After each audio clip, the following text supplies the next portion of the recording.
What can be said about a film that has essentially set the standard for what slasher films would become? John Carpenter's Halloween perfected what would become the slasher subgenre, building off of such classics as Psycho, Black Christmas, Peeping Tom, as well as the giallo subgenre. I've enlisted some help from fellow horror tuber Gorey, who's not only got an awesome channel here on YouTube, but is also a massive Halloween fan. See anything you like? First off, Desmond, thank you for letting me be a part of your 31 Days of Halloween special. I love your channel and I enjoy listening to your reviews and podcast. Reviewing 31 horror movies in 31 days sounds like a hefty task. So let me help you out by reviewing one of my all-time favorite movies, John Carpenter's Halloween. Released in 1978, the movie takes place in the fictional town of Haddonfield, Illinois, on Halloween night in the year 1963.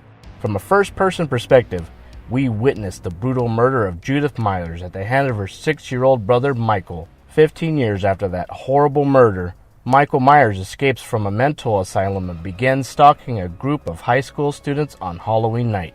With an estimated budget of $325,000, well, according to IMDb anyway, Halloween became one of the most successful independent films of all time. However, the film wasn't a success right out of the gate. Halloween began to pick up steam over time thanks to positive word of mouth, gaining momentum in the following weeks after its release. Moviegoers were leaving the theater terrified with what they had just witnessed. Aside from the brutal point of view introduction, what sucked me into the movie as a child was the music. The score in Halloween is terrifying. John Carpenter has stated in interviews that he only had 3 days to come up with the score for this movie.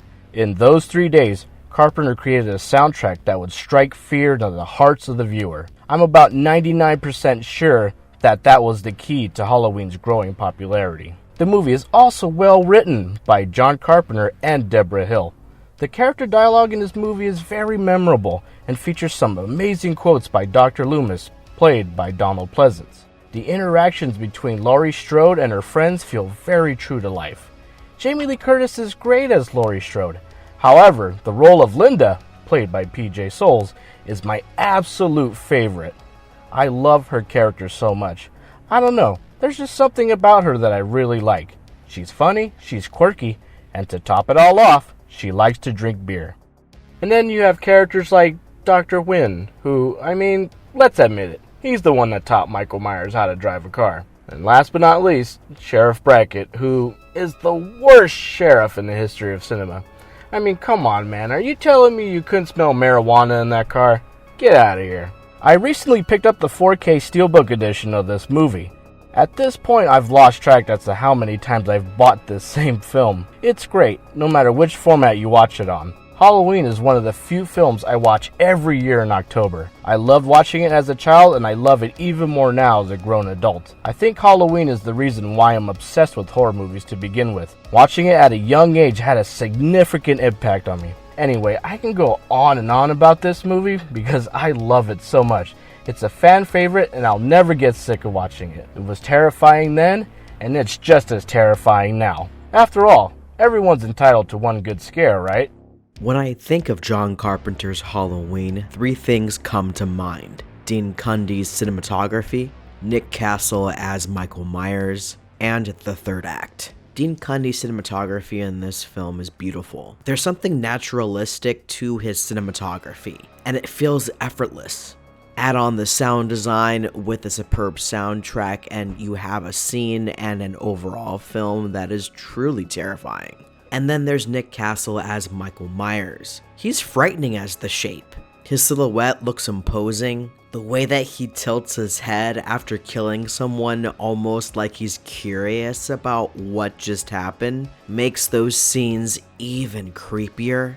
And you add in how relentless and unstoppable he is, which all culminates into a truly terrifying character. And then there's the third act. After all of Laurie's friends have been murdered one by Michael Myers, we have that final showdown. She's chased and stabbed, she fights back as much as she can, and ultimately she's saved just in the nick of time by Dr. Loomis. But the nightmare's not over because Michael is nowhere to be found. and all we're left with is the empty homes where so much death has occurred, with Michael Myers ominously breathing in the background. It's such a creepy and unsettling ending that sets up so many possibilities for where the franchise could go. I think it's pretty obvious from both myself and Gorey Bits that this is an instant classic. This is a film that helped to define the slasher subgenre. Without Halloween, we wouldn't have Friday the 13th or A Nightmare on Elm Street, as well as a slew of other slasher films. Michael Myers is an iconic slasher villain, and with sequels still being released to this day, shows the true vitality of this franchise. Huge thank you to Gorey Bits for joining me on this review of Halloween. If you haven't already, be sure to go and subscribe to his YouTube channel. I've left a link in the description below as well as on the pinned comment. And thank you all so much for coming by. Be sure to leave a like and don't forget to subscribe to the channel. And if you'd like to support the channel even more, get your name in the opening credits, as well as requesting movies for me to review, become a Patreon today. Link is down in the description below. Thank you so much for coming by, and I'll see you guys on the next video.